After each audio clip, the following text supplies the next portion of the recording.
Good evening. Welcome to the third lecture in SCI-Arc's Design Forum series for the spring of 1987.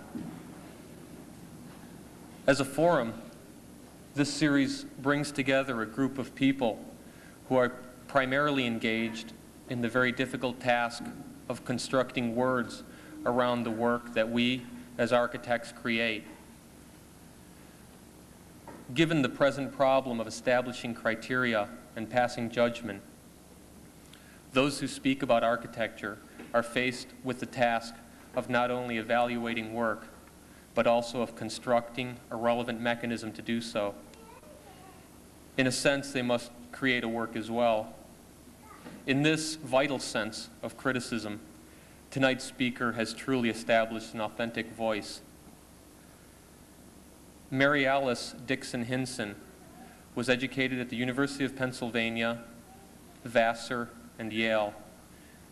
She taught for 6 years at the University of North Carolina and spent the last year as visiting professor of architecture in Sichuan, China, where her students received Aga Khan Awards for excellence in design and history.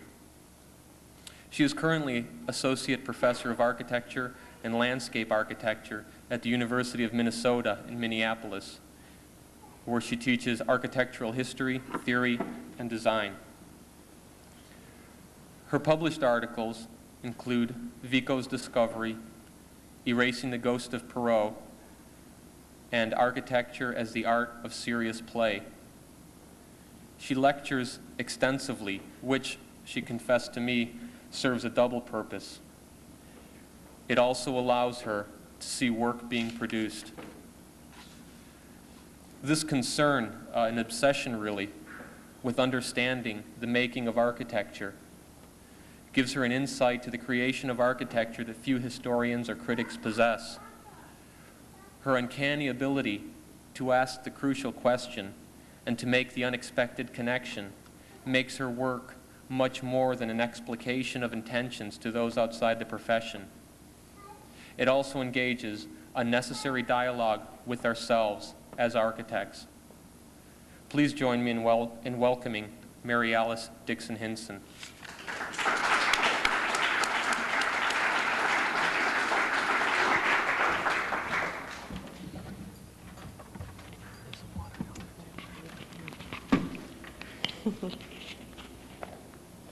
Okay. Well, thank you, Andy. I'm delighted to be here, and I am particularly glad that Andy shared with you my reason for coming, which is really not so much to talk, although I do want to share with you some work that I'm interested in, as much as to see the work that's going on here in the studio. SCI-Arc, of course, has had a reputation for a number of years of being quite exciting in the experimental quality of design, but I think that the reputation, in fact, has grown significantly in the recent year, and I've been very, very delighted and found it very exhilarating to see the kind of commitment that Andy has brought to the studio and the kind of commitment that the students in that studio are showing in their work. So I am excited to be here, and I'm really excited about the kind of work that's going on in the studio. What I want to do tonight is to talk about something that I'm calling fabrications. And I want to do this in a kind of three-part counterpoint. The first part is a kind of summary, almost caricature of certain ideas of Western rational representation, to borrow Gombrich's terms, by which rational tools of representation, particularly perspective, have sought to match nature. I then want to turn to, in a kind of cultural counterpoint, turn to primitive, particularly primitive Chinese culture, in which I think there are some very startling congruences with certain modern states of being in the problems of the West, and look at a kind of fabrication by which nature is not matched but rather made, constructed intentionally, artfully, and artificially. And then third, I want to bring it back to the present day, to work that is I think, a kind of construction which once again maps out an artificial terrain that in fact is what we might argue a kind of authentic site, non-geographical for being today. So if I might have the first two slides. Now, I want to begin with a comparison of the Acropolis and 18th century drawings of the primitive hut as seen in classical antiquity. I think it's very clear to everyone that there's been a dominant way in the West of seeing its own history as essentially a history of rational representation in which classical antiquity both foreshadows and encapsulates what are to become certain problems and preoccupations of Western cultural history. In particular, the problem by which the primitive hut or the Greek temple is seen as a rational, logical, representational system erected in marble that is a kind of recapitulation of earlier timber frame constructions. Obviously, this is not the only reading of a classical Greek temple. Heidegger, for one, would dispute it, as we will see later. Nonetheless, it has been the dominant reading, at least since the 17th and the 18th centuries. We look at the Acropolis, we look at the Parthenon, and we see that it, in fact, does encapsulate the Western preoccupation with rational tools, rational systems, which ultimately disclose a state of irrationality.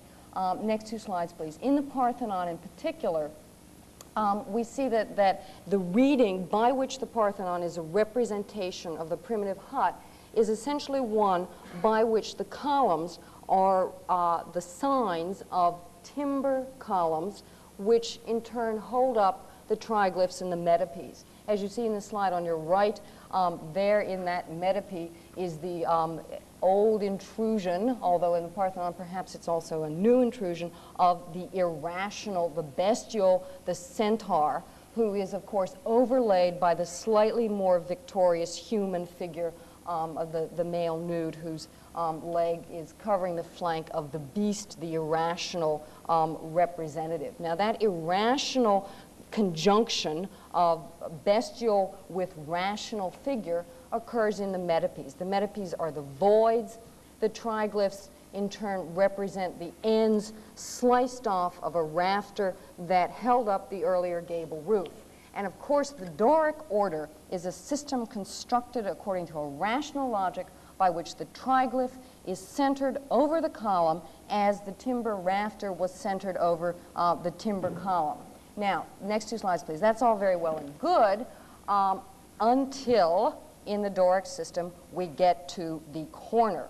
And if you have a very strict logical thesis by which triglyph appears over the center of the column, and that is consistent throughout the elevation, and you have a second thesis by which closure at the corner of the temple is mandated, when, of course, you get to the corner of the temple, you can't have it both ways. The triglyph cannot be at the same time closing the corner and centered over the center of the column that closes the corner. And so we have this wonderfully sophisticated system of shifting proportions, the antithesis of the column, the whole so-called system of refinements in the Parthenon, by which there's a kind of playing with the rational requirements of what it means to be a Doric temple, and the triglyphs are slid over to the corner ever so far, but in fact, as we know, as history shows us, it doesn't really work. The system has canceled itself by the demands of rational logic, which the requirement of the triglyph and the requirement of the corner, two mutually exclusive requirements, lead to. And so the Parthenon is the last Doric building. The Parthenon is a great failure in that sense and a great dinosaur. After the Parthenon, the whole classical logic of the Doric is collapsed. It's found to be, in fact, irrational. The logic becomes illogic, and the Doric goes away. Next two slides, please.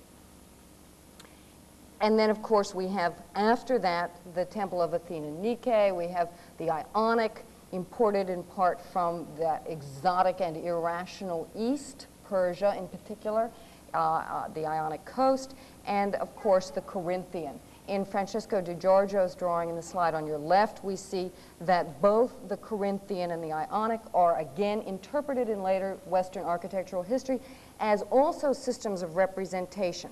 Not in this case the representation of the primitive timber hut in marble, but rather in the case of the Ionic, the column becoming the caryatid, and we have figural anthropomorphic representation. In the case of the Corinthian, a vegetal biomorphic representation. Next two slides, please. And thus we have the Erechtheum with the caryatids, and I particularly like this sunset view, signaling perhaps the sunset of logic as in classical Greece, and the image iconic in the slide on your left of systems of seeing classical beginnings in Western history as systems of representation, of matching nature, of imitating nature, of drawing the vegetal leaves around a tombstone and transposing those into a system which becomes a kind of facsimile translation, either or, perhaps even both, in the Corinthian foliate capital. Next two slides, please. Now, those systems of rational representation, which have been the lenses with which classical antiquity was seen throughout most of post-Renaissance, Renaissance and post-Renaissance Western history, those systems of classical representation were again picked up and made quite explicit, of course, in the Renaissance. In Durer's woodcut from 1525, in the slide on your left, from the art of measurement, we see once again the Western preoccupation with a system of matching nature, of transcribing nature, in this case depicted as a nude and voluptuous female odalisque who comes through the transparent glazing of a graphed window, making her mark through the pencil on the graph paper before the designer. She becomes an object, we the viewers become voyeurs, and the notion of representation here combines with the notion of transparency, which Alberti, of course, articulated as the classic Western metaphor for art, that is, the painting is a window, the making is a window through which we see, or at least seem to see, the illusion of reality, which is in turn congealed and made static in Renaissance fixed point perspective on the graph paper. This, of course, is the preoccupation which Magritte highlights in the painting in the slide on your right, in which systems of representation of the window, the painting as a window, are called into question. Next two slides, please. These systems of perspective which became canonical in the Renaissance fixed point perspective called into question the mural surface of the wall, as in Raphael on this slide on your left, in which the wall is now depicted no longer as it might have been in other times, an opaque surface. No longer is it seen as a barrier or even as a surface, but rather a transparency through which we enter into another dimension, or an extended dimension of the one in which we occupy. Of course, as Panofsky has so well shown us, this became a really wonderful and workable metaphor for humanism, for Renaissance ego-centered, human-centered cosmology. And by positing the privilege of the eye, of the single eye, fixing that eye as the sense through which knowledge is gained, the whole opacity of the skin, of the surface of the wall, is negated, and rather we have the eye traveling into an extended dimension out from our space. That kind of fixed point perspective that we see in Raphael, that we see in Alberti, that we see throughout the Renaissance, of course continues in the etched lines that we see in Palladio's Teatro Olimpico, in which fixed points of perspective now become multiplied within an interior architectural space, cutting into that space, extending it as an architectural illusion by which the city now becomes the representation within the theater in this case. Next two slides, please. Those converging orthogonals that we see in Renaissance perspective, that we see scripted and etched in Palladio in the slide on your left, are ripped out of the painting, ripped out of the mural illusions of the wall, ripped out of the interior of the theater, and in the Baroque or in the French classical garden, as in the slide on your right, they become now diverging orthogonals, which become the new metaphor for the illusion of an imperial grasp, which is all-inclusive. And as those orthogonals continue to radiate out towards infinity, we find yet another rational tool of conquest, a rational tool by which the land itself becomes both vast, vastly moving, and vastly accessible to he, the king, who possesses the power, the king and the eyes. Next two slides, please. Of course, this Cartesian idea posits space as a positive substance that is malleable, that can be molded, as in Versailles in the slide on your right, in which the eye, as in the Cartesian illustration in the slide on your left, in which the eye becomes a kind of god of the senses, and the rational lines that are artificially mapped out towards infinity from that eye now become the lines of power by which power is distributed, by which land is controlled, next two slides please, and by which cities in fact are built, as we see, as Tarfuri among others have pointed out, where the imperial, temporal imperial conquest of Versailles becomes ironically, perhaps not, the basic partie for L'Enfant's plan of Washington. Next two slides please. And so, by the time we reach the 19th century, as this rational march of perspective relentlessly continues, we find in Paris, in 19th century Paris plans and elsewhere, that Piranesi's prophecies of prisons have become reality, that cities have become increasingly uninhabitable, have become prisons from which the human scale and the human presence is expelled. In Piranesi, for example, we see multiple conflicting axes which no longer give us even a toehold in space, and in fact this does set the tone, or at least encapsulate what becomes the reality for 19th as well as 20th century cities, with the great boulevards of Paris becoming radiating orthogonals which pursue infinity to the horizon line and beyond. Next two slides, please. And thus we see in this, which is of course common knowledge to all of you, and I'm merely repeating what I'm sure that you're deeply familiar with, we see that these rational tools of perspective become, as Goya suggests, dreams of reason, leaving us nothing but monsters. Rationality disclosing its mirror image is ultimately the irrational, the uninhabitable city, something that Dürer, when he was mapping measurement in the transparent window, could only perhaps partially suggest in the image of the architect as melancholy, as we see in the slide on the right, but which Goya certainly saw, as did Piranesi, that the rational tools of quantifying and mapping and compartmentalizing nature through geometry, when applied to the scale and with the political ends which were implicit in these scales, applied to cities, we have the modern city that has become, in fact, uninhabitable. Next two slides, please. Into that stepped, of course, the École des Beaux-Arts with its ideas of fixed planarity, which was a poignant and pathetic attempt to put a fix on the flux of the 19th century. And we see in the École those representational conventions with which, alas, we are still stuck in conventional architecture today.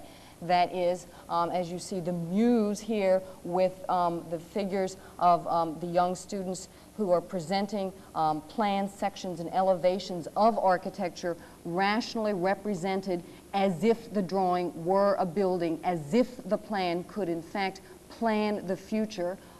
With Durand, this becomes particularly a coercive device of what cannot but be called a kind of temporal imperialism by which the architectural units on a plan are manipulated, as well as a section or an elevation, manipulated in order to program the future.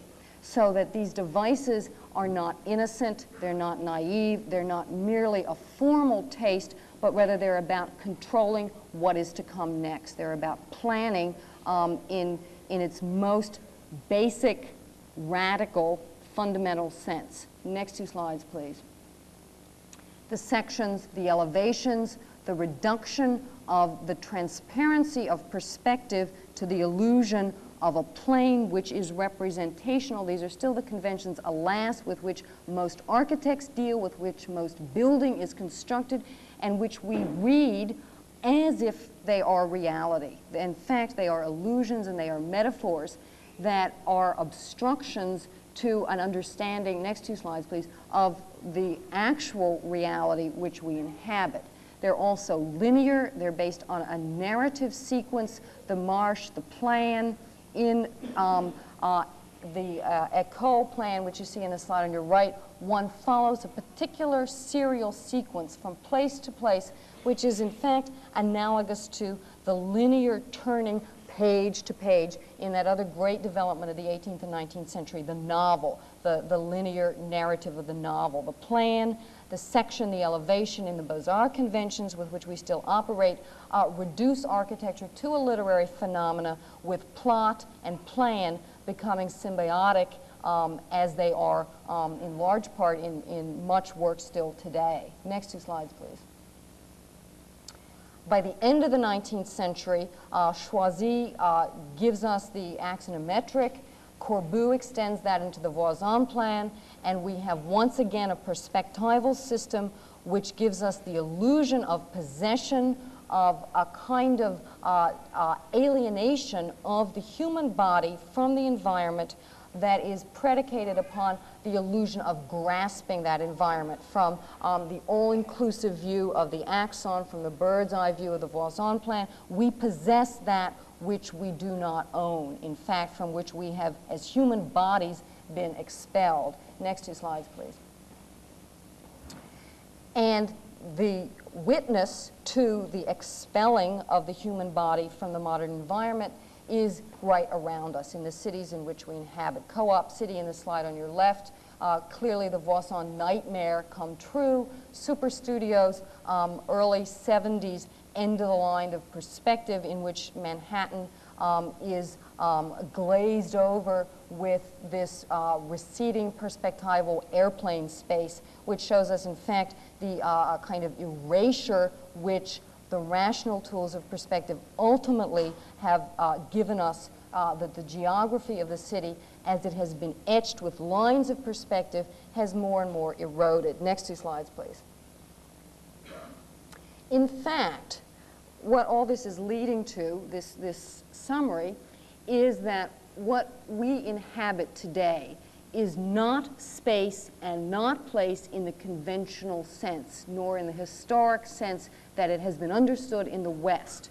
As Piranesi shows us, and as this map shows us, what we in fact inhabit today is an arterial network in which communication no longer occurs primarily in place, no longer occurs primarily in space, but rather through lines of communication, of air, of computers, of electronic communication, of electronic banking, of lights and telephones. The whole modern technological infrastructure, which is the essence of modern culture, has so eroded and altered our geography that in fact the realities of our communication today are arterial. They consist of a network of lines which are no longer attached to place and no longer attached to space. This becomes particularly problematic because the history of architecture has often seen itself as dealing with place and space, with buildings and with volumes. However, whether we like it or not, the facts of modern communication, of modern economics, of modern money, of modern information suggest in a way that is unmistakable that we no longer inhabit a geological environment, a geographical environment, an architectural environment as we have in the past, but rather we exist on lines, through lines and by lines. Whether we like this or not is really not the issue. The issue rather is to what extent can we authentically look the modern context in its eyes. Now, given then this erosion of geography and the migration of architecture from place and space to lines that are not habitable, but rather lines and vehicles, instruments of communication, what is an architect to do? Where does design go given this modern reality? We can't simply build the cliches that come out of those plans and sections and elevations. We can't simply build the cliches that say, yes, architecture is about habitation, yes, architecture is about volume, space, and a non-portable site. Insofar as we do that or sanction that, then we are sanctioning a cliche that is obsolete, that is anachronistic, and that fundamentally denies the realities of how we in fact live today. This is a problem, and this is the problem that has preoccupied me and for a number of years, and is basically the reason why I left the West. When I last looked at this work, and I have essentially given you a summary of certain issues with which I have been preoccupied, it seemed to me that the absence of space, the absence of place in the West really negates the possibility of architecture as we understand it. Can I have the next on the left? Can you go back one? Go back other direction, and the one before that. Back one more on the, yeah. Now, for me, one of the curious discoveries of living in China for a year, and the areas I was in particularly were very primitive in the borders of Afghanistan, Pakistan in the northwest, desert area, Laos and Vietnam in the south and southwest, a very lush semi-tropical area, which are inhabited by what the Chinese government calls minority peoples. They actually occupy some 67% of the land mass of the modern PRC. Their languages, cultures, and customs perhaps evoke those that all of China shared millennia ago, but in modernization and the march of progress no longer does share. These cultures, however, are particularly interesting because in these cultures, the basis of making is not a matching of nature, it's not a representation of nature, and it's not even a house or a home or space or place, but it is a fabrication that is a weaving process. The basis of making is a knotting and a threading, and the raw material of making is fibers, arterial nets, threads, strings, strands. If we accept the assumption that modern Western culture has become an arterial culture, not only roads, but lines invisible of communication, then it might well serve us to turn to cultures which have all along accepted making as a making that involves threads, woven, knotted, lines, twisted, and turned. So, next two slides, please. This is what we will do. Among a group of people named the Miao people, a woman whom you see on the left is a Miao woman, there is a story told about a crafty woman named the Ribbon Maiden. And the Ribbon Maiden is very clever with a needle and thread. So clever is she, in fact, that the evil king does not like her power and decides rather to imprison her and make her produce for him. So he sets her what seems to be the impossible task, which is not to match nature, but to make it. And so the Ribbon Maiden is put away in this kind of prison, and the king says to her, okay, honey, here's a needle and here's a thread. I want a partridge. And Ribbon Maiden sews with the needle and thread. She sews an embroidery of a partridge, and the king comes in and says, this isn't good enough. And so she takes the needle and pricks her finger, A drop of blood falls on the threads, and then she looks at the blood, and one tear falls down her cheek, mingles with the blood, and the partridge comes to life. So the king is rather disturbed because he got more than he bargained for. And so the process is repeated, and we have creature after creature being woven, and then she bites or pricks, and one tear falls, and in the mingling of the blood and the water, there rises a new life. So much is this true, in fact, that the world becomes populated with dragons and creatures that live forever, but that had never been seen before. The Miao people still tell this story, and they still embroider the Ribbon Maiden, whom you see in the slide on your right. Next two slides, please, as well as some of her handiwork, which they say is nature. The dragon in the slide on your left, the dragon with scales and wings and instruments of destruction and regeneration, with a butterfly in the lower right-hand corner. The reverse of it is in the slide on your right. They see throughout their landscape these forms as woven by the Ribbon Maiden, and in the reweaving of them today, a regeneration of that landscape, which is in fact a fabricated, artificial, threaded construction. Next two slides, please. So she makes the dragon, a detail of which you see in the slide on your left, with very intense colors, with the threads themselves not revealing anything, not showing anything other than their own surface and their saturation with pigment. Now, it's very interesting because these myths, and this is one of but many, many myths of making as a weaving thing done by rather crafty women, this finds a correspondence in the pictographic origins of the Chinese language itself, in which, as you can see in the slide on your right, the word which we translate into the English gerund, being, or the infinitive to be, is in its earliest sense a picture, a pictograph of silk fabrics being carded by hand. Being, in other words, is something that is an organic process. Because it's silk, it's fragile, it's perishable, and it's also something that is continued from generation to generation. The carding, which you see in that cartoon figure there, of course removes all that's extraneous from the fibers so that they can then be woven.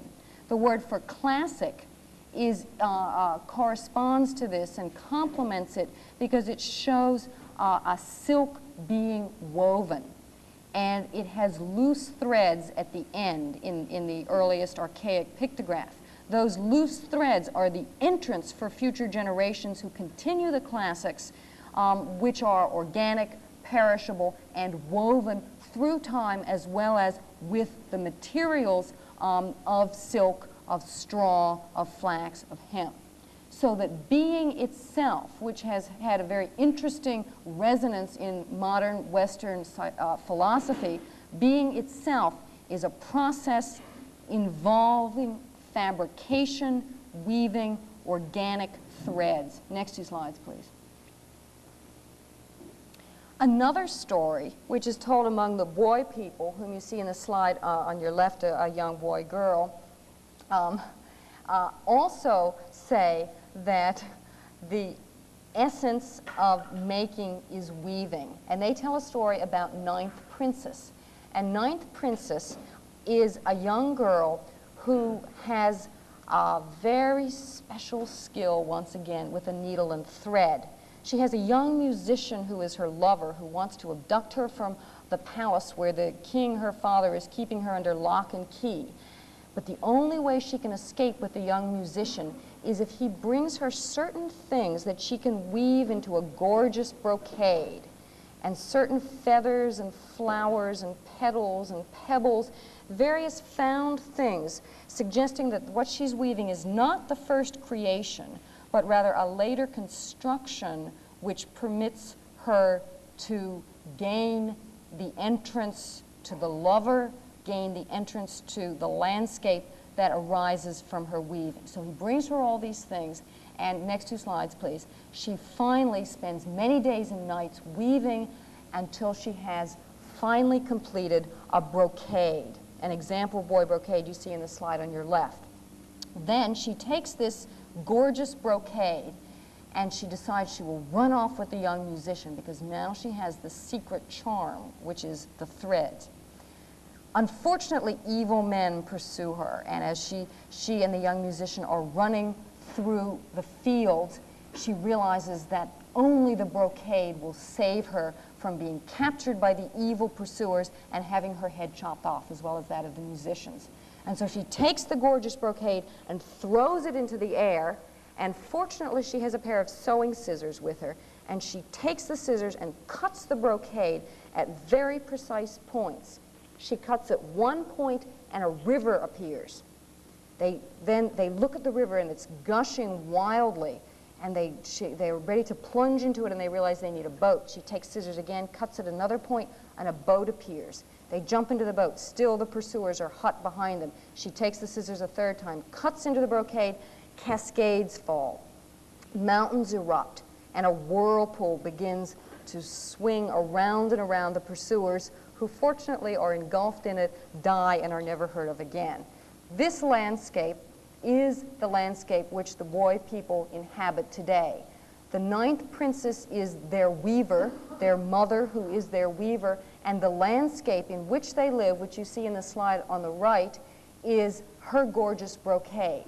They inhabit, in their eyes, a fabrication. They inhabit a weaving that is overlaid on an earlier nature unknown to them now, constructed artificially and transformed through the magic cut of the scissors into the mountains and the rivers, which are yet still evoked in patternings that continue to regenerate weaving as a landscape that is consciously artificial in a way Baudelaire would have loved today, as you see in the example on the left. Next two slides, please.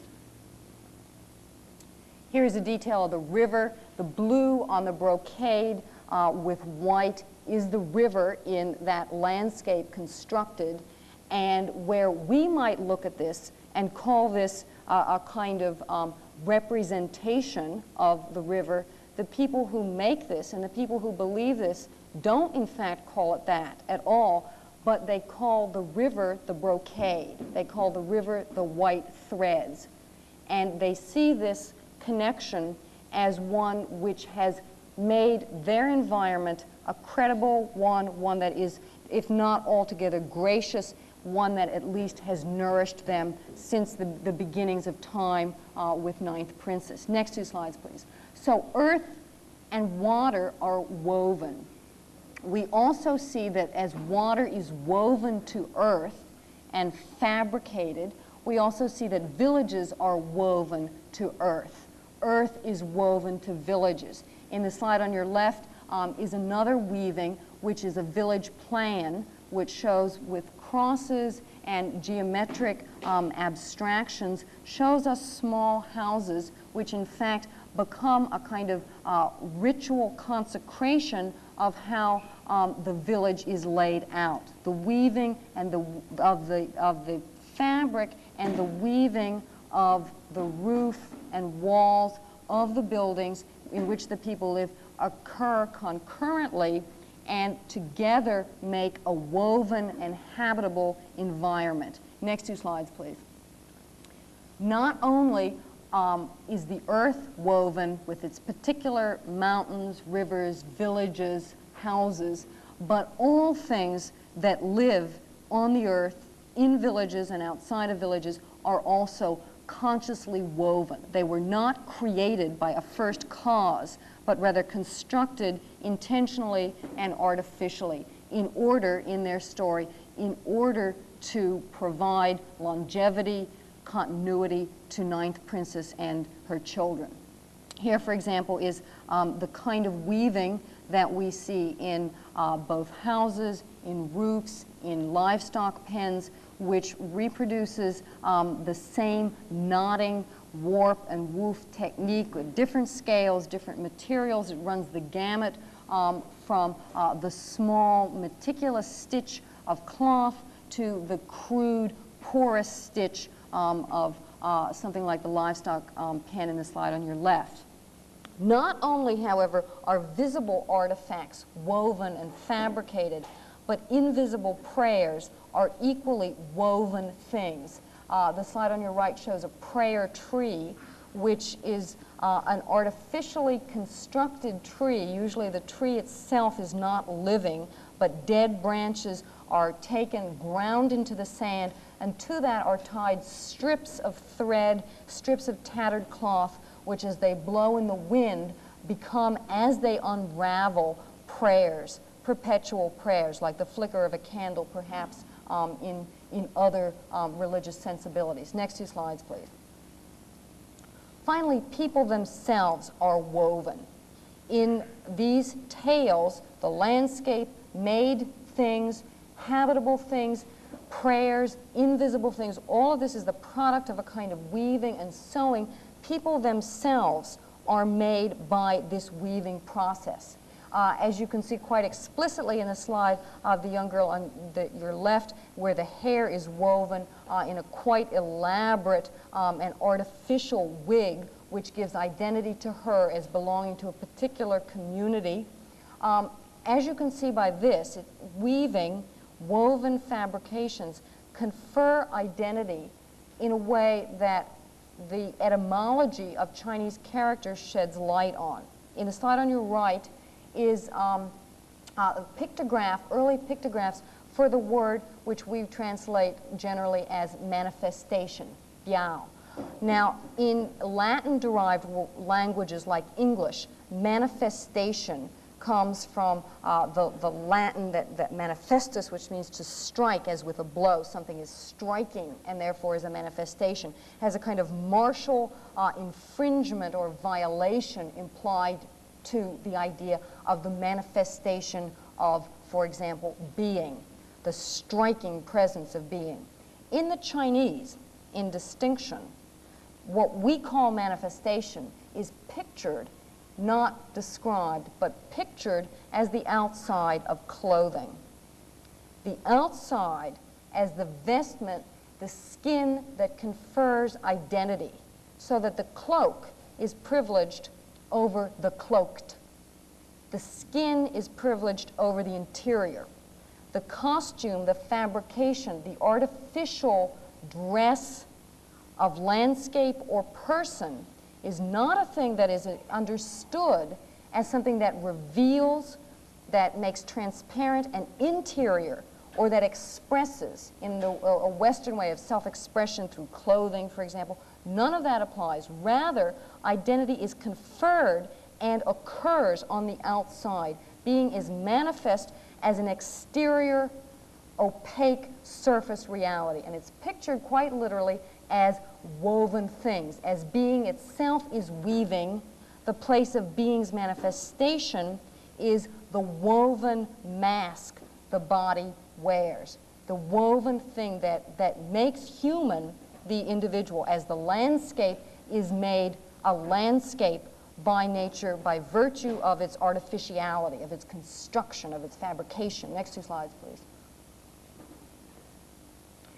We can see in the consistency with which Chinese characters and contemporary Chinese primitive artifacts and tales emphasize the surface as the carrier of meaning. We can certainly see that in archaic figures, in archaic Chinese figures, in which the tattoo, for example, is a kind of most fundamental clothing by which individuality is etched into the skin, is knifed into the skin as a kind, the skin itself is a fabric. It is designated by the needles that prick it and make it bleed and dye it with pigment. It's designated as a cloak, as a skin that is a surface that is there to be made artificial. And that artificiality comes the human identity as distinct from the costumes or clothing or skins that the beasts wear.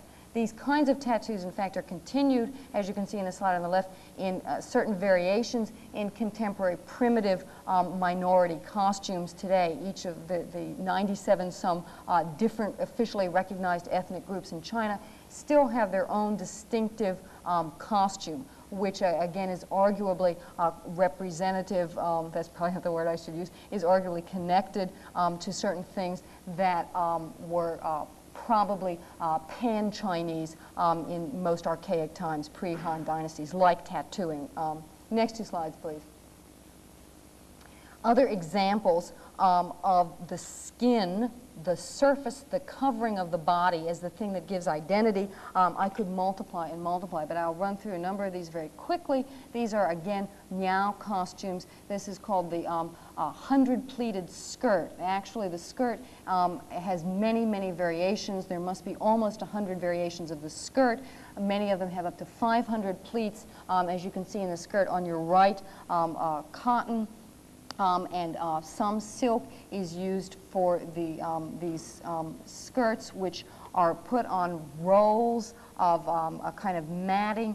The cloth is folded, it's dampened, and then it's stitched so that you have this accordion-like pleating which envelops a body rather than reflecting the anatomy that it intentionally conceals.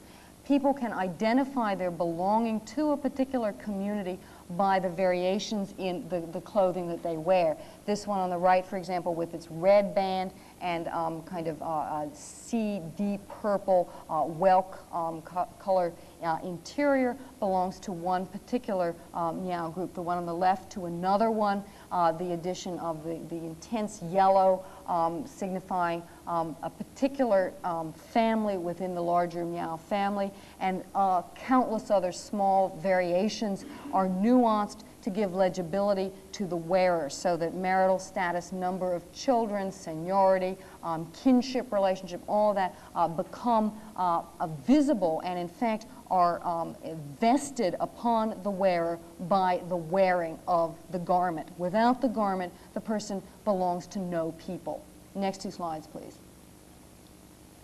Not only in skirts, but also in hats. The hat in the slide on your right is from a people called the Bai people, B-A-I, also in the south of China. Here the hat is a kind of fertility hat which suggests to the wearers a chicken, as does the one on the left, which is the male equivalent, suggests a rooster.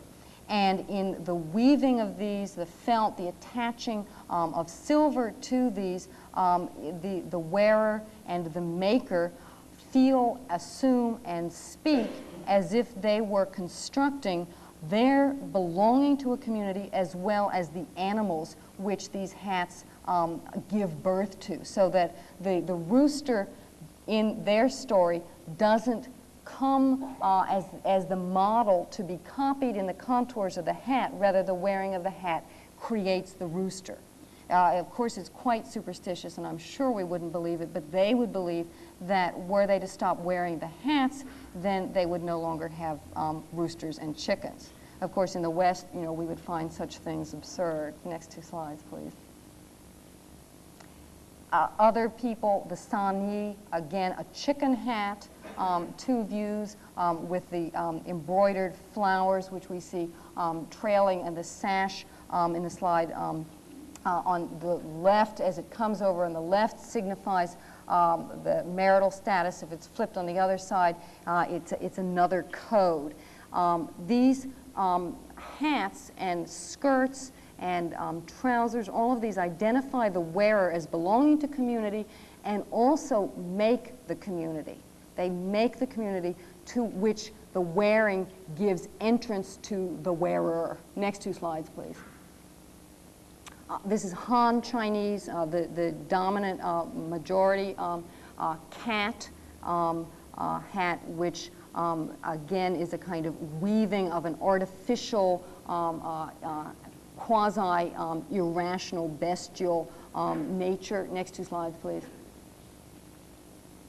In all of these, as in these Hani bags, Sani bags, we have a layering by which what is applied to the human body is the thing that identifies the body in community. There's no transparency. If we peel away layers of cloth, as we can do with this bag through doors into the central egg of the child, we have no depth, we have no space but we confront only more layers. It's like the onion, only layers. There's no illusion that the costume as a fabrication is revealing an anatomy or revealing a personality. Rather, it is making a person, as the surfaces themselves deny us the illusion of penetration into an interior. We can meet with threads only more surfaces. Next 2 slides, please. In some ways, one could probably group all of these woven things as linking people to place and to time. This, for example, is a detail on the slide on your right of a house, and the slide on your left of some young women in a group called the Nashi. This is a matrilineal and matrilocal society in southwest China, a mountainous culture in which there is no word for paternity in the language. There is rather a particular relationship among men and women called Azu, A-Z-H-U, we would spell it, that even today still exists. This was actually one of the oldest and most sophisticated Asian matriarchies for at least a millennia, has become much impoverished in modern times, but still a number of the traditions are maintained. One of them is the Azu tradition, by which a woman selects a partner who comes to her log house, which she shares with her mother and all her sisters and male siblings, and in the house, they may spend the night, but never the day. They go back, the man can go back to his matrilineal place in the day and work with his mother's family. The woman, however, is deemed the worker, and next 2 slides, please. There is a particular vestment which she wears, which the Nashi call the Firmament Cape. The Firmament Cape has a very particular iconography, which in essence, to simplify, is related to these 7 felt discs, which you see, as well as the embroidery, which you see in the slide on your left. The Firmament Cape is also translated as a colloquialism, which we would call, she wears the stars on her back, which means that the woman who wears the cape labors by the night light of the stars to work in the fields. In the colors of this T-shaped sheepskin cape, we see the white streaming light of stars coming down in ribbons from the felt discs, the black of the night sky above it, the white of the light, and at the base of the ties of the cape, we see embroidered figures of butterflies, snowflakes, lotus flowers, and other particular magical symbols which people refuse to identify for me because only the old grandmothers know them, so they would only tell me a little bit of the magic that was going on in this. Next 2 slides, please. But it's clear that it is in fact critical to this piece of fabricated and embroidered costume is critical to their place in their landscape and in their culture. At the base of this, we see a series of lotus flowers going from the dancing boys, lotus flowers, butterflies, snowflakes in highly stylized and abstract monochromatic black and white, and then very large butterflies, which you see at the base. The butterflies, they tell the tale of 2 lovers who are separated by a river, and that the butterflies manage to fly across the river, and so they become a sign of faithful love in the face of adversity. And so in wearing the Firmament Cape, the Nashi say that the stars are on the back, signifying the worker, the woman is laboring, and also enjoying the fruits of labor, the fertility of love, and the lushness of the fields, which is signified by the dancing boys and the snowflakes and the other things on the embroidery. The Nashi worship a mountain who is identified with their matriarchal beginnings called Gansu or Ganmu. And there are some huts that have become more and more like a temple that are places where annual sacrifices to her still occur. A detail of a fresco you see in the slide on your right, in which the embroidery, including the magical associations with which the Nashi maintain are in some of those patterns, that is still being painted and still registering today. Now, next 2 slides, please. There is the mountain and there is the cape. There is the river over which the butterflies at the base of the cape are to fly. The Nashi say that when the woman wears this cape, the woman becomes like the mountain who holds up the firmament, the stars, the night and the day sky on her back, and is covered with snow as there are snowflakes on the ties of the vest. And so by wearing the cape, the Nashi woman and her extended kin participate in a landscape which is in turn constructed by its repetition in embroidery. So if in some of the other myths we saw the landscape made by weaving, here we find very explicitly that the worn weaving continues the landscape and also places the wearer within that landscape. Next 2 slides, please. In another group, costume relates people quite specifically to time, to place in time. The Nashi place in the landscape.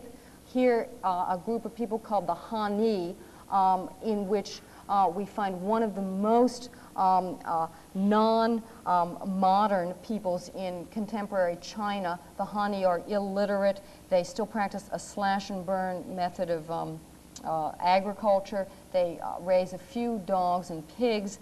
They practice a kind of monogamy, although at an early age there is a polyandry by which adolescent boys are permitted to take multiple girlfriends to the flower house, which you see as the background house in the slide on your right. When and if a child ensues from that courtship, marriage must follow. And after that, husband and wife may never again meet within the house in which they live. They can go out to the fields to make love, because making love, procreation, is a public thing, and therefore it must occur outdoors rather than indoors in the house. So their basic lineage is fairly clear, given this monogamous, fascinating year I spent. The basic lineage is fairly clear given the monogamous relationship, but lacking any written script, their recourse to chronicling in time is a knotting of costumes, is a fabrication specifically of hats which women wear. The hat equals the history, equals the chronicle among these people. The hat is a black capped cloche, sometimes with feathers, as you can see here, sometimes with strings, to which each generation adds as many silver beads as they can. You see they're rimmed around.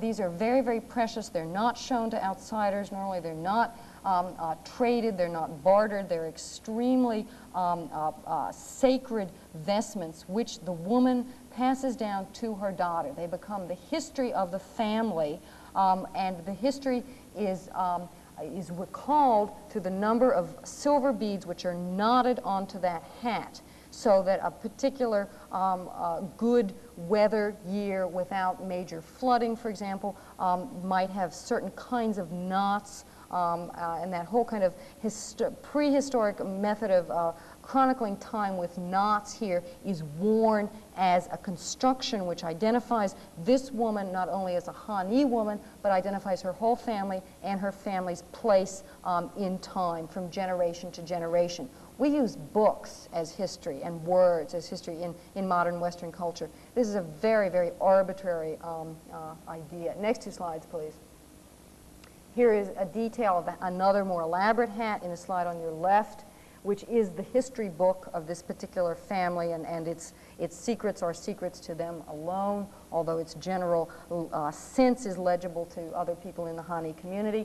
And occasionally, in a particularly prosperous family, collars and bodices of women's garments will also carry this silver nuggets, and not in this example, but in other examples, they most often include small miniature sewing implements like a needle, scissors, a thimble, and useless decorations which ornament the collar. Next 2 slides, please.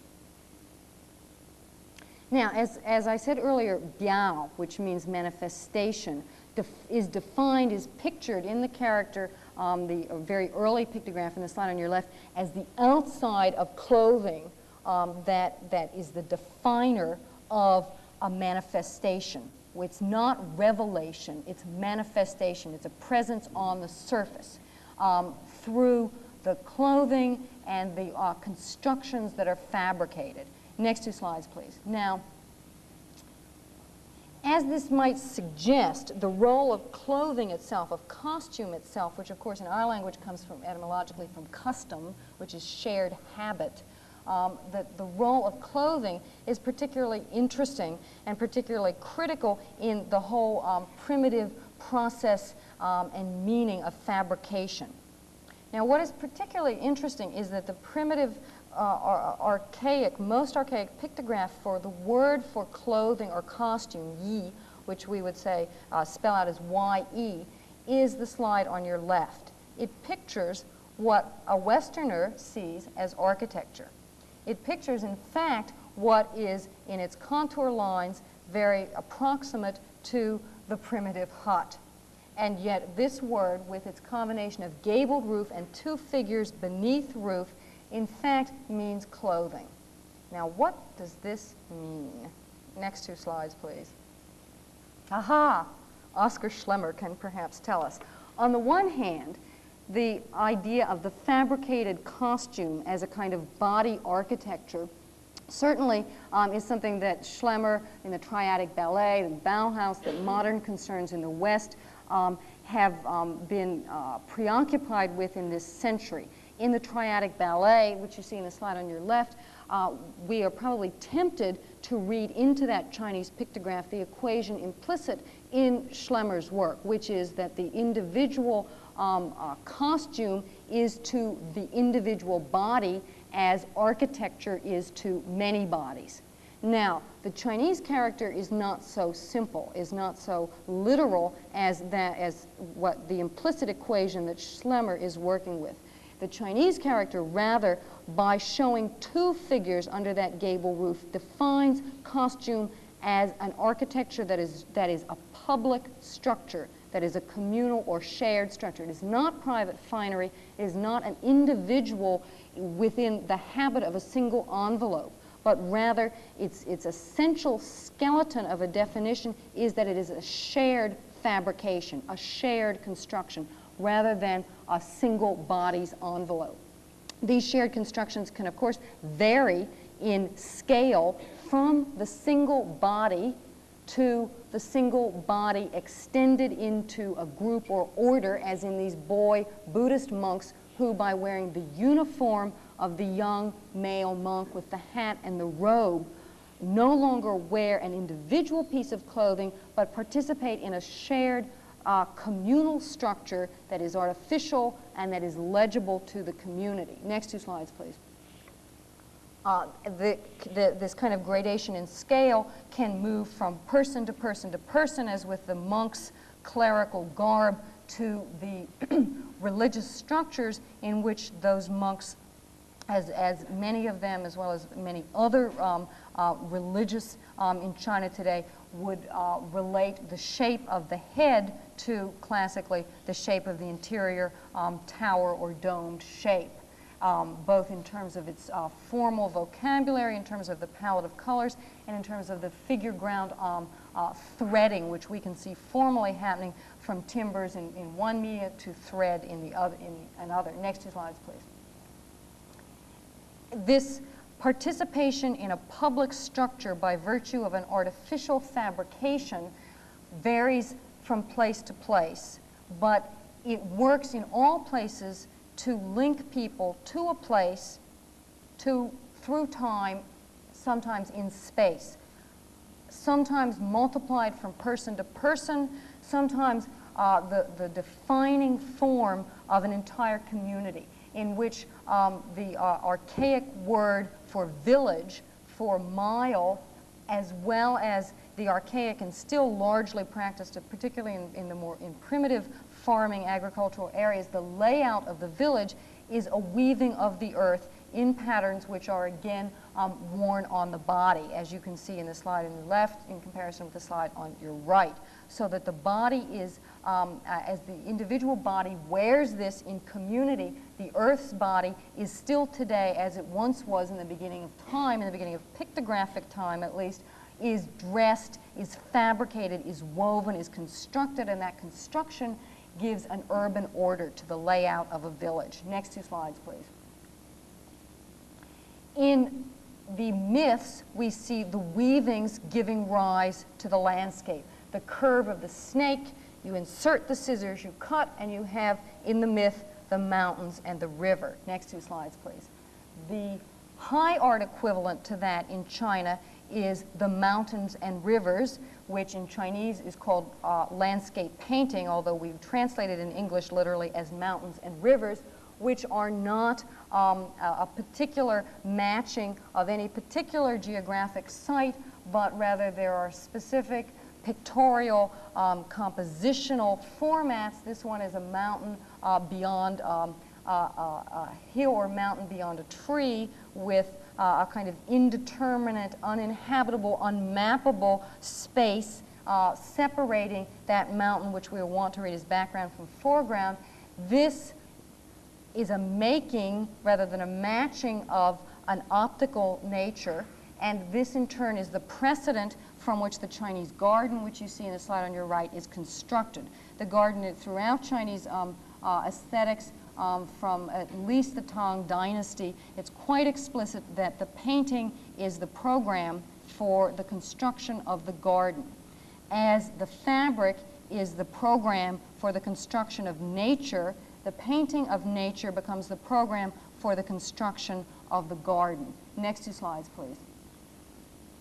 Within those gardens, the windows, a detail which you see in the slide on your right, and indications in the plan on your left of particular views, the whole garden, and as with most gardens, particularly from the Tang and Sung dynasties, are laid out with specific choreographed views. No single privileged view. The views rather shift from place to place, and there are framed vignettes through which we see not a vista, but rather a figure ground oscillation between a fractured frame, a crackled frame, and a made nature, which is in fact not a real tree, but an artificially positioned tree, a tree that is made, that is focused, that is framed as the product of art. Once you plant it in the garden, it becomes a product of artifice, of conscious deliberation and construction.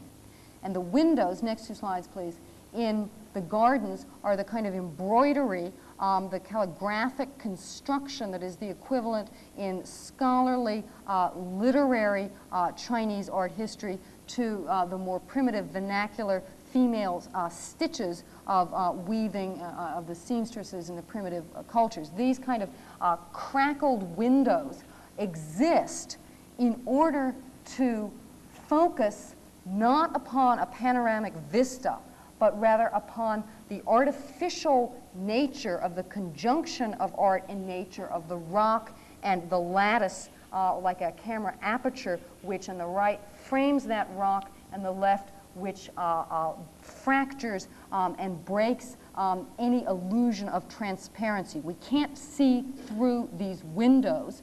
If we do see through a part of that window, what we see is nature that is consciously defined as artificial, that is constructed and that is framed as an artifice. These walls are not load-bearing walls. They exist for the windows. They exist only to be perforated. They exist only to be woven with this lattice of tiles. Next 2 slides, please. In the West, our traditions, as I summarized them earlier, would often make of the wall a transparent window and of the window a transparent wall. In the weaving of figure and ground in the garden window, as well as in the weaving, the artificial weaving of the landscape in the primitive fabrication, we have no interest in revelation, no interest in an interior, but rather being is identified as material presence on the surface, as appearance. In the West, this has a very pejorative, superficial, for us is a negative concept. Here, in distinction, superficial is a deeply resonant concept that has to do with integrity to the reality of the material rather than the fraud of the illusion of the material as something other than what it is. Next 2 slides, please. Again, we saw in the brocade that the sewing of the river makes the river in the landscape. Here, the sewing that occurs framing the rock makes a question about what it means to construct. Because when we look in that slide on the left at that rock and that crackled frame, we're wont initially to see the crackled frame as the artifice and the natural rock behind as nature. But that polarity doesn't work in this because, in fact, if anything, the framing of that rock is a deliberate focusing upon that, a selective process by which nature, in being focused upon and being framed and in being fractured around the edges, is no longer nature, as we might use that term in a Rousseauian sense, as pure or pristine, but rather is artifice, is a part of an environmental construction. Next 2 slides, please. Arguably, this was one of the main concerns of Cubism. The oscillation between figure and ground, the denial of perspectival space with shifting perspective in Grie's open window, as in the Chinese garden window. The planarity, the two-dimensional reality of the material is not negated in favor of illusions of revelation of an interior, and the background, as in the Chinese window, is brought into the foreground, and the foreground is held in tension with the background. Next 2 slides, please. When Cubism, which if we, to go back, if we assume that Chinese weaving, in the midst of weaving, to make, to fabricate, is to make nature, is to make the world we inhabit, is to make ourselves and being manifest. And in the primitive vernacular that we look at, this occurs at the level of crude and bold weavings and costumes. At a more scholarly level, it occurs in the windows, and the windows contain similar problems to the problems in the modern West, specifically in Cubism. What happens when Cubism breaks through, finally, the window of the plane and emerges into 3 dimensions? As it begins to do, for example, in Schwitter's, Merzbau, as you see in the slide on the right. Next 2 slides, please. And also is happening today.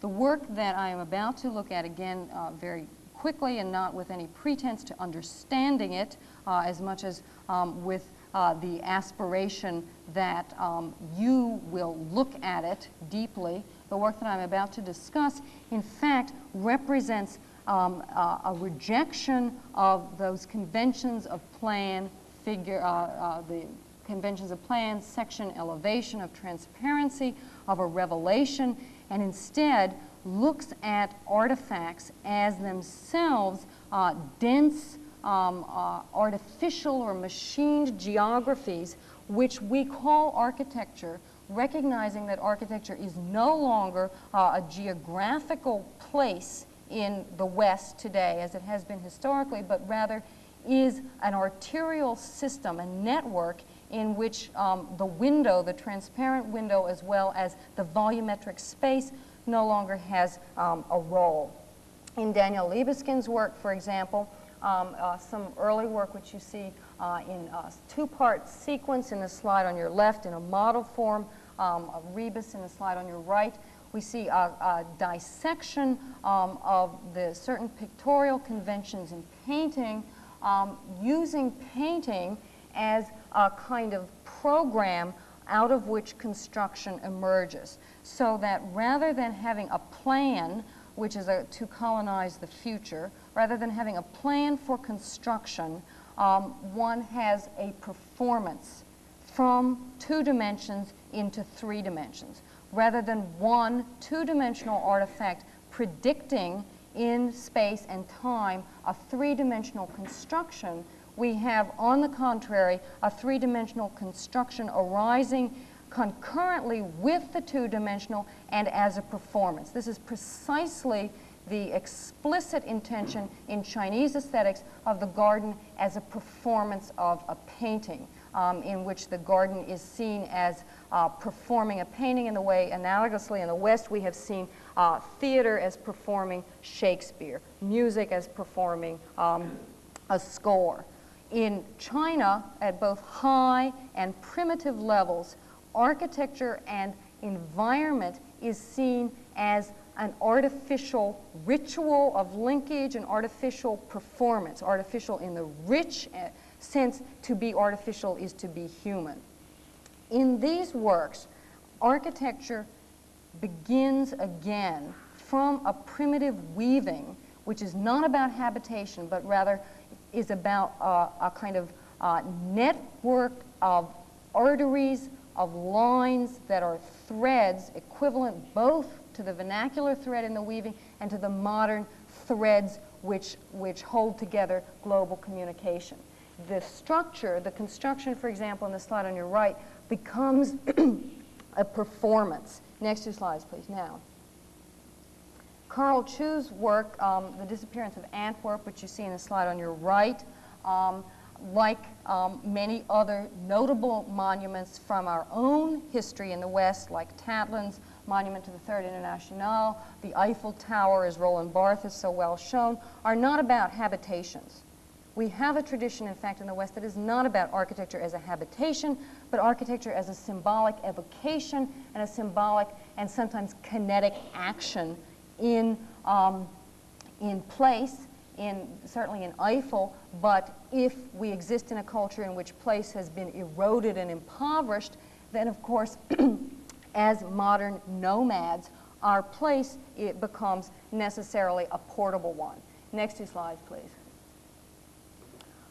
As the window in the Chinese garden, or as in Cubism in Gris, becomes more and more imploded, we find new constructions that take the window into its inverse, into an imploded reality, as Raoul Bunschatten's window, I can never say these names, I say them all, you'll have to excuse my pronunciation, as the window, which I call a window, I'm sure its maker would not, the configuration on the right, which is a dense weaving of solids and voids which we cannot inhabit, but which is quite candid in resisting our attempts at habitation, either optically, retinally, or bodily in terms of human scale.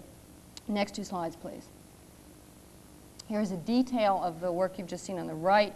And if we think of the history of Western art, it kind of came to an end in Frank Lloyd Wright and the picture window, or Mies. These are the last paintings possible, is the picture window. It's really the end of that as at all a living form. If you are a painter today, you make windows. If you make windows, you become an architect. If those windows are not habitable, if those windows are performances, if those windows take into account the fact that the city has become dense, migrated, and is no longer site-specific. Next 2 slides, please. In fact, we see a whole turning inside out of certain conventions that have been operative for a couple hundred years, at least in Western culture. Ledoux certainly suggested that the window was going to be turning inside out in the performance of the theater, which you see in the slide on your left, where the eye is no longer something that is looking, that we are looking into a picture, but the picture and the eye in the picture is now looking back at us.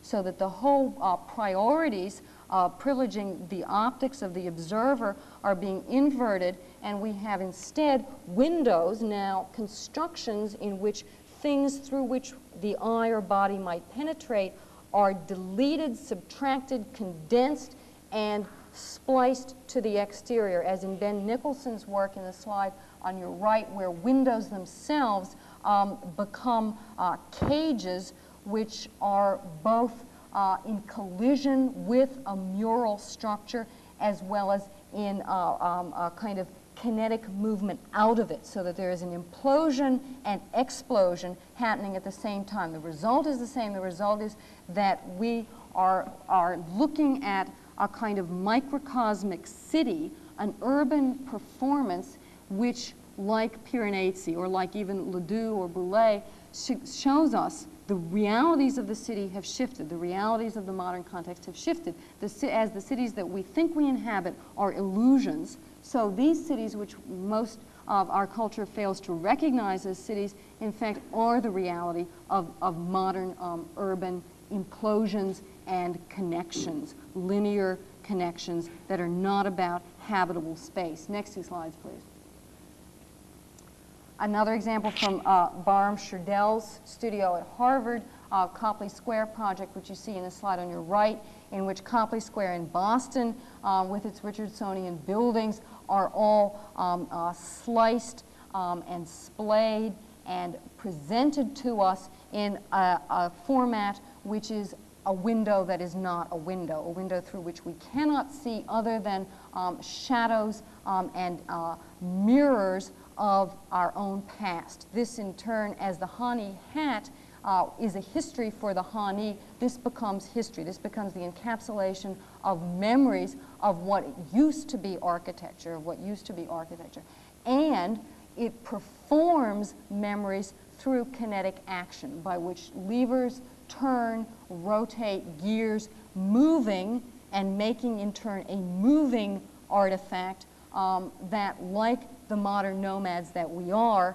is in motion and yet is not penetrable, is not graspable through the imperialism of the eye that would reveal. As with the Chinese costume, where being occurs on the outside, so with these works, there is no inside. There is only the resonant surface, and that surface is or can be in motion. Next 2 slides, please.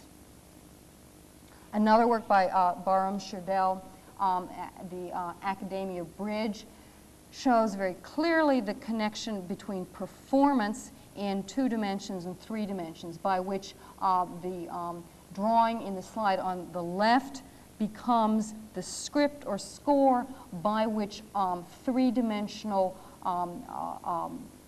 markers line, making a connection that is not one from place to place, as in a Roebling Bridge or the Brooklyn Bridge or the Golden Gate Bridge, but rather a bridge that is defined by what is missing, by the voids, by the absences. The definition is made present, so that both in terms of the configuration of those vertical elements in the structure and in terms of that structure as arising as a performance that comes from a drawing rather than something that comes out of the predictions implicit in a plan that can in turn be constructed as a follow-up to the fact of drawing.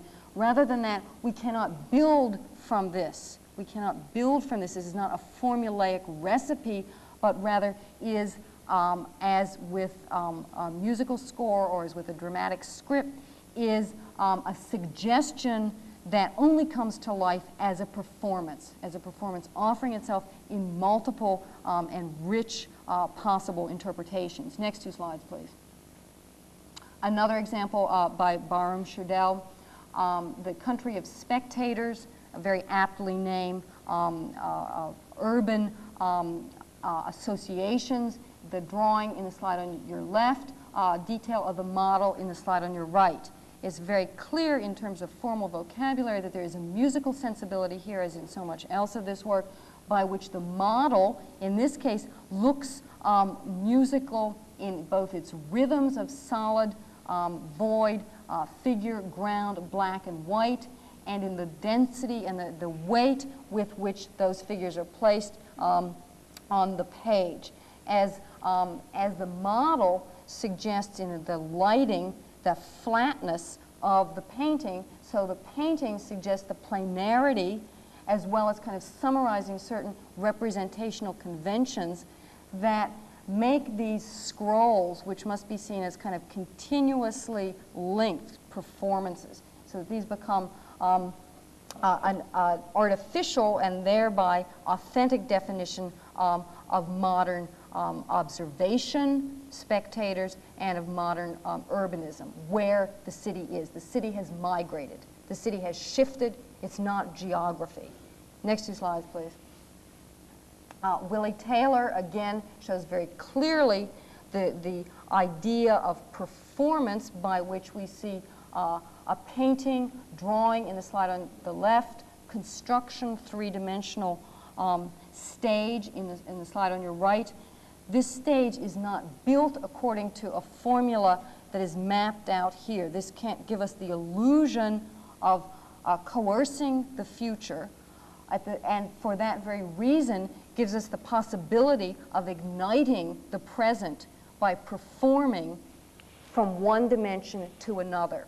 As in the Chinese myth, where the threads perform the landscape, so here the lines on 2 dimensions become performances which lead themselves into 3 dimensions. It's very important, the aspect of time in such work, because such work resists the temptation to colonize the future by the prediction of transparency or by the prediction of the plan, and instead suggests that through performance from one dimension to another, we can have an artificial, perhaps fleeting, but nonetheless shared area of community, area of public structure, in the same way that the ideograph is of the character Yi for clothing is about public structure. These are fundamentally about a public structure, and that public structure is theater, is performance, which carves out, despite the arterial nature of modern culture, carves out a fleeting, dense, black hole, perhaps fleeting, dense geography, which is not geography, a dense artifact that in fact becomes a kind of costume without a wearer. Next 2 slides, please. Another example of such performing pieces of costumes without occupants, work from Ben Nicholson's studio in Houston, in which a Uccello detail of a Uccello painting is restudied in the slide on the left and is constructed in the slide on the right, so that the painting and the construction work hand in hand. One doesn't predict the other, but rather one becomes a performance of the other. Next 2 slides, please. Barham Scherdel's studio for the Biennale, at which I first met Andrew Zago. Andrew, what country am I? This is a particularly interesting slide because it shows, unlike so many of the others, the combination of the machines, the combination of the constructions, in other words, the community that arises, the city that arises when the machines, in fact, or the constructions, in fact, perform together. Not only do the individual pieces perform paintings, can perform paintings, but as collections, they become performances themselves.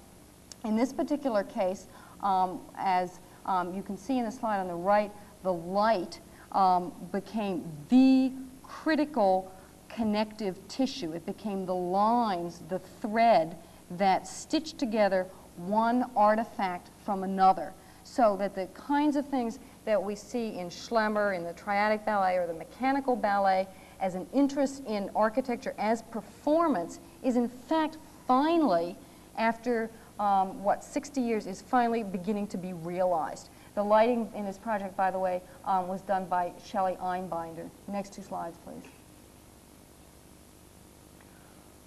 The slide on the left is Barham Scherdel's project for LA in the future. Detail of the city in the slide on your left, in which you see a construction, the city becoming iconically defined as a construction which is not about a site, which is not about a representational image that matches nature, which is not about something that is penetrable or accessible or open to the human body, to the human scale, and by that omission, in fact, elicits the presence through memory of the human body, which has been displaced from the modern Piranesian city of today. I also wanted to show you some colleagues of mine at Minnesota, recent work by Susan Ubaludi and some other people in which they have constructed sound machines. The essential idea being not to construct a habitation, but rather to make performances by which sound as well as light becomes the connective tissue. In this particular case, this was a representational building of a 19th century structure which was intended to, through its structure, make sounds that would sound like particular kinds of 19th century music. You can perhaps see the Eiffel Tower light and shadow there. Next 2 slides, please.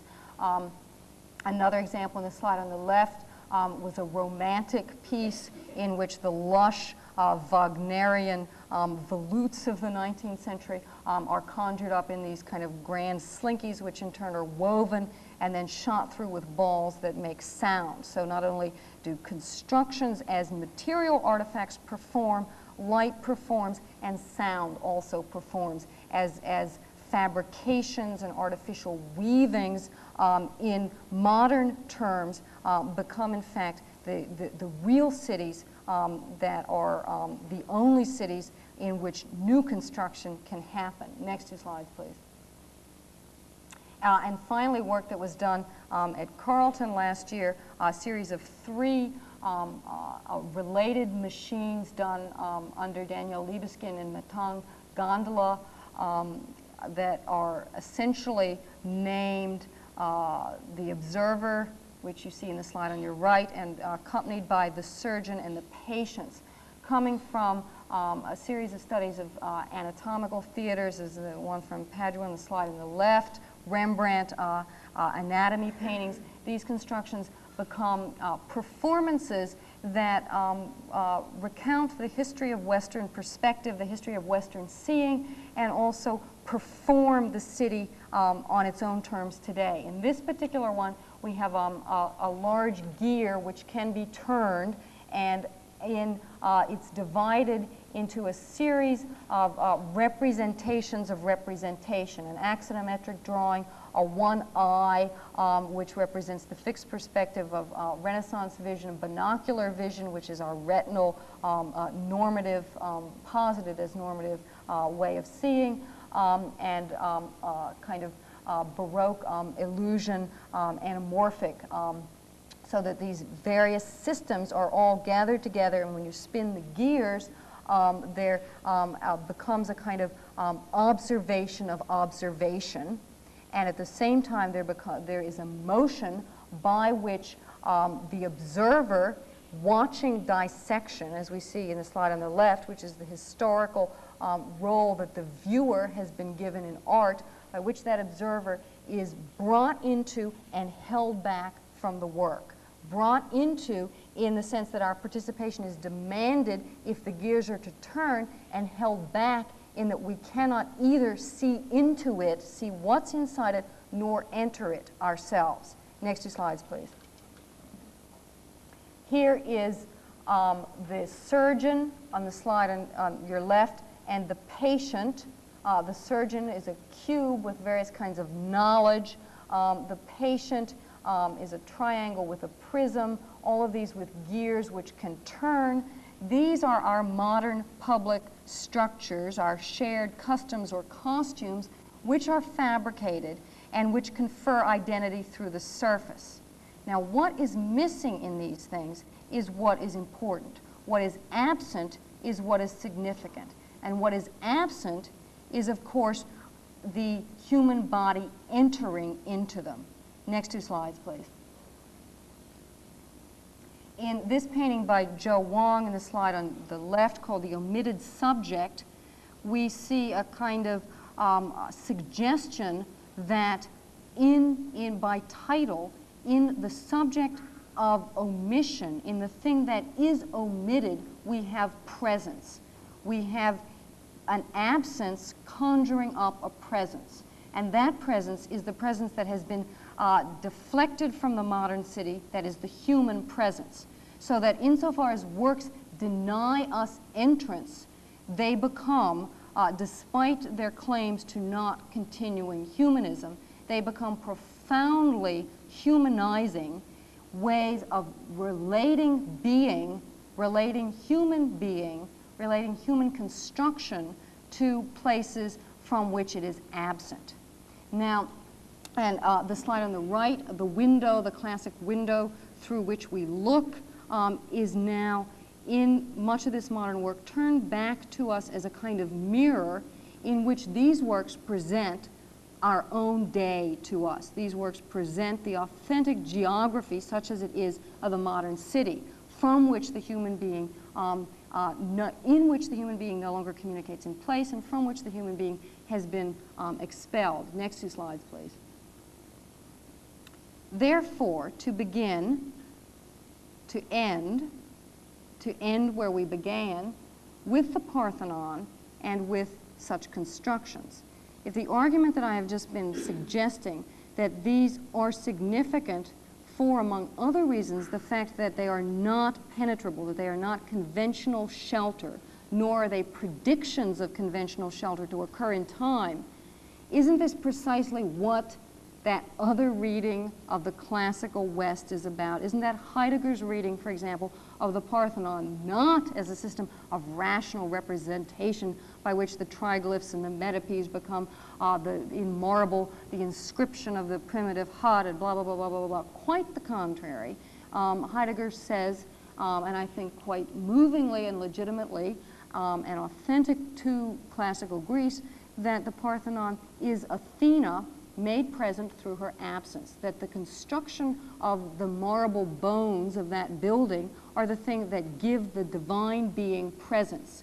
The vestment of construction conceals rather than reveals, and in concealing and in denying the classical citizen of Greece entry to the body of Athena within, it makes that body present without.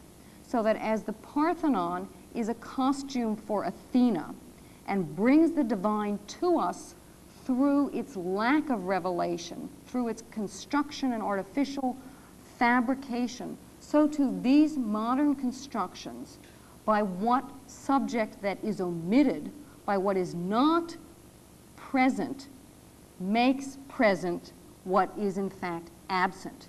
And that is being, either human being or something larger than that, by which we might say that these modern constructions make for us a modern site in which the absence of illumination and the absence of illusion illuminates the site.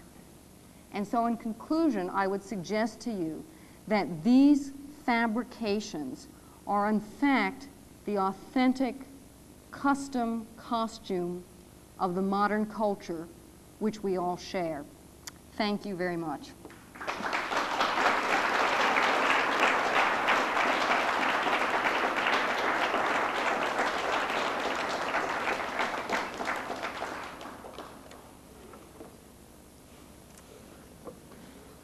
Well, I'm sure you don't all agree with me.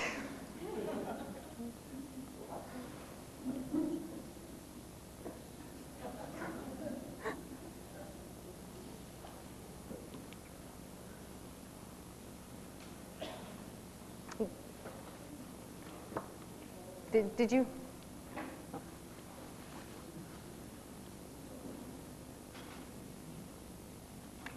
Well, I would be happy to entertain your questions, complaints, disagreements.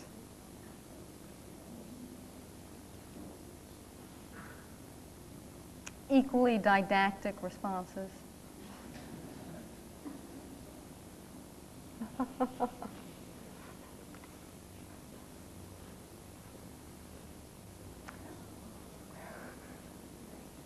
Yeah.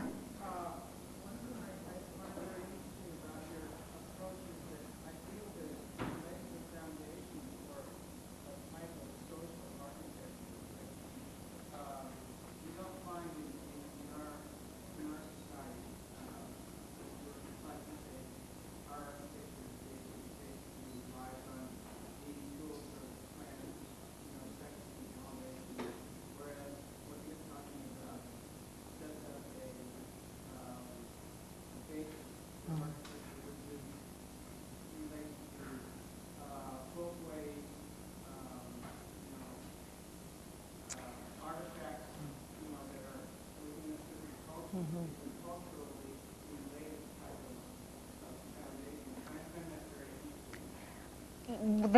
That's a very good observation. If I could qualify that, what seems to me of use to us in a culture that is not a primitive culture living in thatched roof houses is that the emphasis is construction as technique.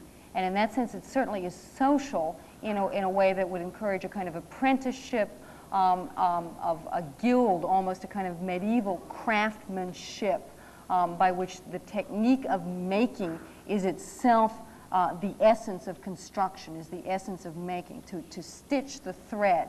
And whereas, and this new work that I'm calling constructions is equally about technique, as technique itself as the thing that makes, rather than a matching of something else. So in the sense that I think it's social, is that I think architecture is always social, is inevitably social, and that as with costumes presenting a kind of shared community, architecture which is a performance gives us a structure, a fleeting structure for sharing, and in that sense is, if not public, at least is social. It's interesting because the assumption there is that in our modern age, people actually want to do those things, whether they're a student in a design class or whether they're a person who's going to build a house or a company that's going to build an office building. And in fact, my argument would be that the kinds of slides you began to show toward the end only emphasize the marginality of that in the world of architecture today. Not just in the world of architecture, in the world. In other words, that people are concerned with an entirely different range of things. So that, in fact, as you yourself said, that they can do with costume architecture has become marginal. And that's the conclusion that's become. If you follow, first of all, the argument that you made at the beginning about the character of the modern city, and secondly about fabrication as technique, rather than the kinds of things that have traditionally been associated in the Western world. Well, no, I think that that's very well said, and certainly if architecture is marginal, then, I mean, I think in some ways no one could possibly disagree with that. The question becomes, what is the leverage and what is the resonance of occupying the margins? Or the, you know. But it's marginal in that sense. It is not marginal in other senses, and it is those other senses which... Yeah. Well, certainly building that, when we say architecture, that is construction, that is inhabitable and all that is not marginal. Indeed, it has coerced and controlled us. We have inherited the predictions and plans of decades ago, you know. So, I mean, if anything, we operate with its assumptions, and they're so strong that we, as a culture, as any culture, find it very difficult to step back and examine the assumptions, for example, about education, that any kind of a school, the assumptions about my role in speaking to you when I'm elevated like this and have, you know, sort of barriers of technology around us. I mean, all of those things, you know, are very much, we take for granted. They're very much part of our whole culture. So in that sense, I wish architecture were marginal, and, you know, but alas, it's not. It's altogether too present in that sense. But I would not call that architecture.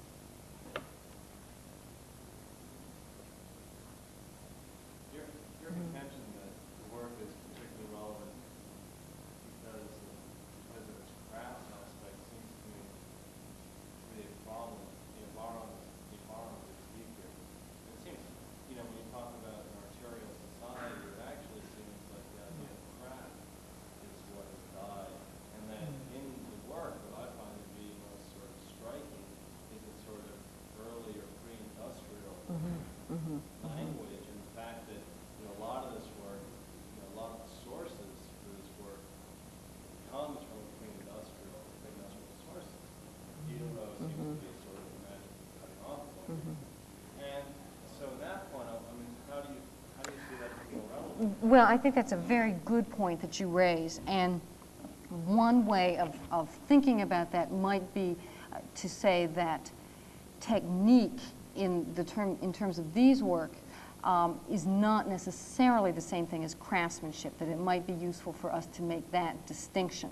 Certainly, there is a kind of labor intensiveness to this work that is in many ways like an earlier handicraft.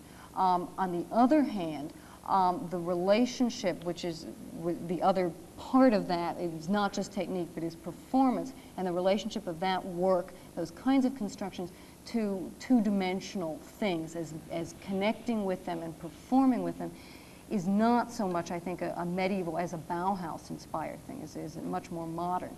So that I think it would be a mistake to see this merely as technique, merely as craft. That's one linkage, I think, between this kind of stuff and very primitive stuff. If we assume with Vico that we are at a new beginning, then that, there is a logical conjunction of primitives with the non-primitive.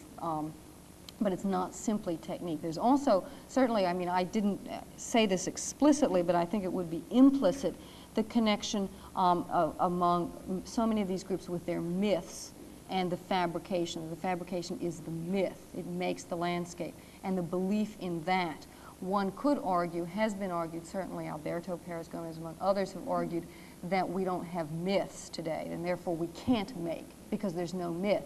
In fact, we do have myths. The myth is the emptiness. The myth is the thing that cannot be inhabited. So if this work is a construction of the myth, then doesn't it become primarily hermetic work? And why? What's well, that's a good question. That's a good question.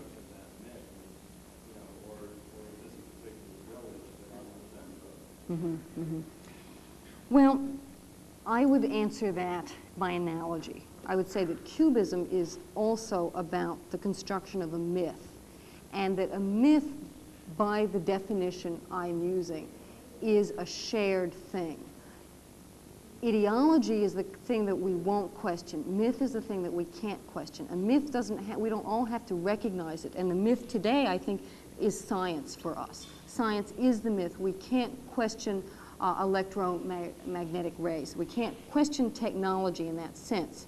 So that work that is concerned with the implications and ramifications of scientific technology is work that necessarily works toward a myth, toward an embodiment, a myth. And it's a myth that we all share, whether we recognize it or not, just as we all share the telephone or television or computer as a vehicle of communication, whether or not we all recognize that or look nostalgically back to the place and the piazza as our urban configurations.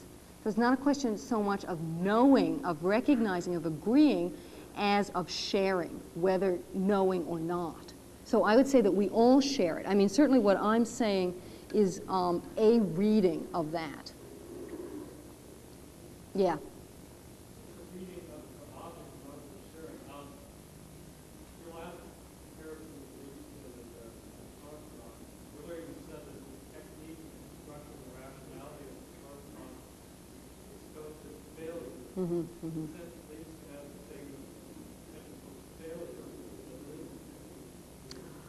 Well, of course, the only great things are failures, and I think of course, I mean that's exactly what the story of the Parthenon is about.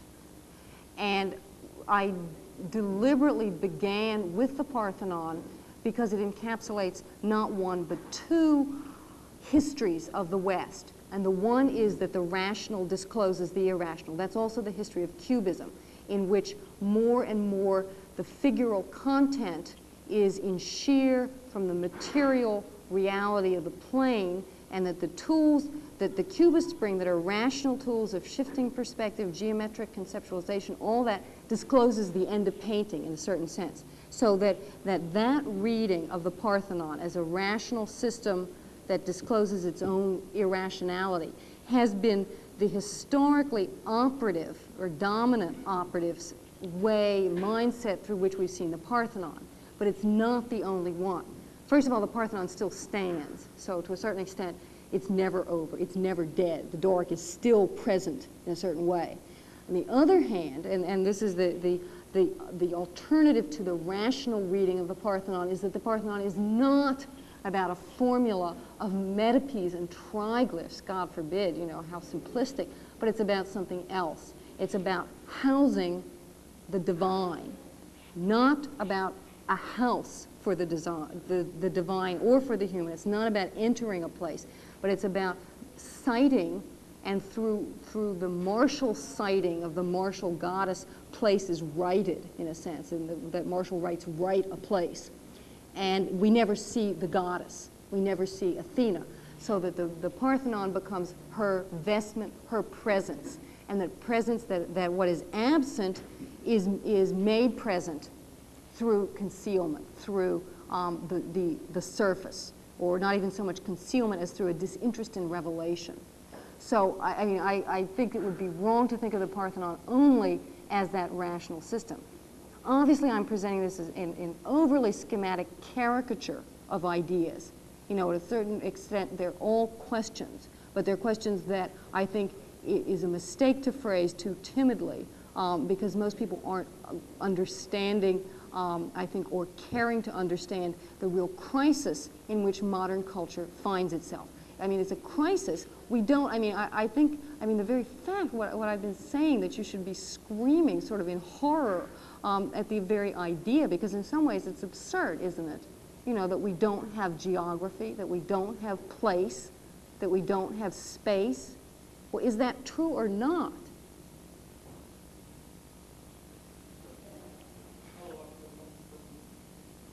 For me, the existence of the success of the Parthenon would begin in transition that happens between the Athena on the inside and the Athena on the outside. In the same sense that we read Macan or Aristotle talk about the observer observing himself and so forth. The late works, we take the first step and says that in fact happens a transition between the observer in place with space of the observer, the place and space of the observer observing oneself. In fact, when reality exists, that if you were to talk about an architecture that serves some sort of social value, perhaps Marc-Antoine, alluding to that maybe that transition that we concentrate more on rather than the object of a recent object.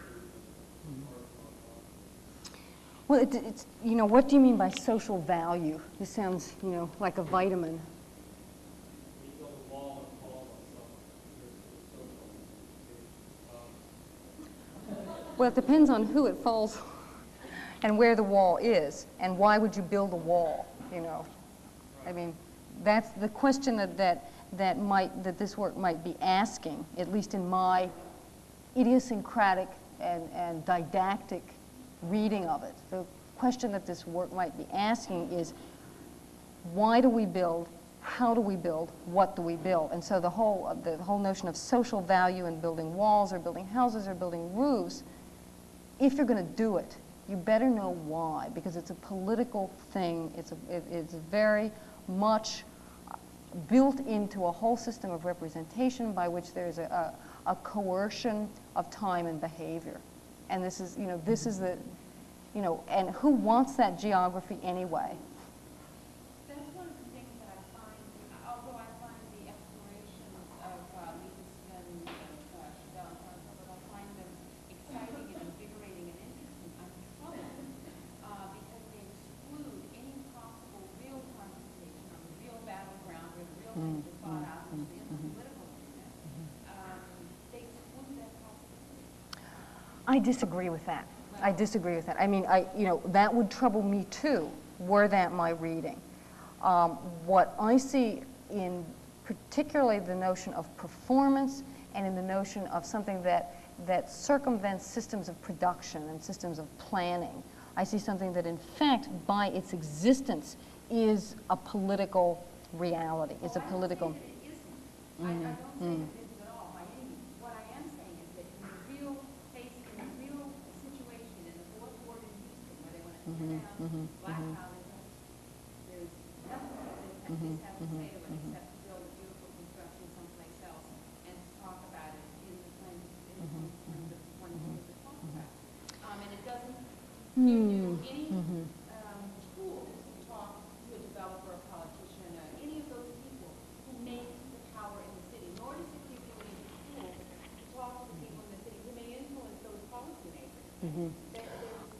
Yes and no. I mean, certainly what you say, I agree with that. The question of reality, I'm sure that's, you know, that you have oversimplified one as real and one as not real. The thing is, it would seem to me that clearly there is a role for negotiating with politicians, there's a role for negotiating with real estate developers. Those are legitimate and noble tasks. It's all too easy to forget that there are other legitimate and noble tasks that are about architecture too. See, I would argue, yeah, but what I would argue is that it's precisely this kind of construction, which argues, or at least the position that Daniel Leibus would take, that it's impossible to build now, that anybody who builds is fatally corrupt and contaminated. No, I would not see this work as saying that. Well, I will only speak for myself, obviously, as a fiction writer. What I say is my reading of this, and I would say that clearly this work leads to more and more developed constructions, more and more what we would call buildings. I mean, in the same sense that Eiffel Tower is a construction, is a building, is a line, is a nothing with the void in the center. So, you know, and where, you know, there's a whole question of terminology, what we would call building, at what scale we would call it.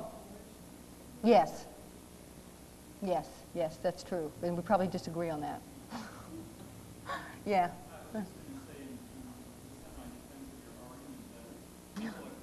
Semi.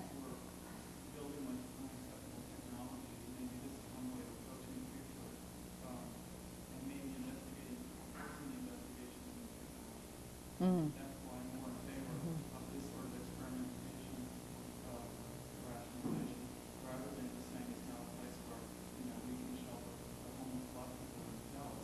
But that it actually forces the movement in the architectural thought forward, rather than this postmodern idea of trying to connect with the masses, which well, it's a social implication of architecture today.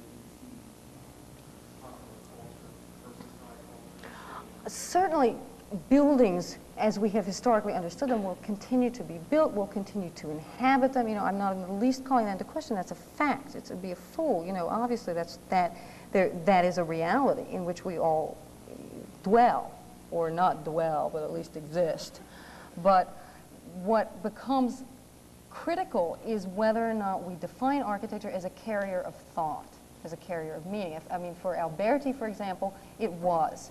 Today, if we are content with pandering to a lowest common denominator in a mass culture which is not even setting its own agenda, but has probably been set by past agendas, then we renounce architecture as anything other than shelter, as anything other than umbrella, as anything other than real estate. Certainly those things can be well done, ought to be well done. There is a role for people to build good umbrellas. We all like good umbrellas. But there's also a role for architecture, for thought. And so in that we really agree. Yeah. I'm not sure if I understood your view of the role of these constructions. Do you see them as some way a medium between the initial idea that you draw in the painting and a later performance of an actual painting? No. No, I don't. I don't at all, at all, at all. I mean, I see them as actual buildings. But the scale and the materials, including space, have changed. So no, I don't see them as leading to something else. It's precisely because they won't do that, precisely because they renounce that kind of imperialism of the time, that they're important. Which is not to say that they can't be different scales, that they can't be at other levels of complexity, of size, of material, of scope, blah, blah, blah, blah, blah. But one doesn't do it in a neat planning sequence is the point that I think these are about. And the thing is, you know, I mean, and this is why I had to throw in, you know, all these wonderful Chinese things, because it's so strange in the West, you know, where everybody thinks these ideas are peculiar. Whereas China, for 1,000 years, people have been building paintings. I said, yeah, that's what the gardens are about. For 1,000 years, we've known it, you know. I mean, so it's a very kind of idiosyncratic and arbitrary notion that we adopt, you know, and so I mean, I quite intentionally did a propaganda juxtaposition of those because, I mean, we think music is a performance, indeed, yes. Theater is a performance, indeed, yes. But architecture is a performance, you know, oh, how strange. Not so, not strange. Isn't that the opposite in some way of what you're saying? If they actually build the cave in the dark, what you're saying is that these concerns are not the actual building of the Yeah, yeah. Well, the same is true in both of those because it's not a literal transfer. It's much more like calligraphy in painting becomes a certain kind of gestural organization of land, certain pictorial conventions become certain landscape configurations. In the Chinese, it's much more precise and much more literal and much more figurative than it is in this, obviously. But in neither of them, I think, I would argue at least, is it sort of like a simple translation. Yeah.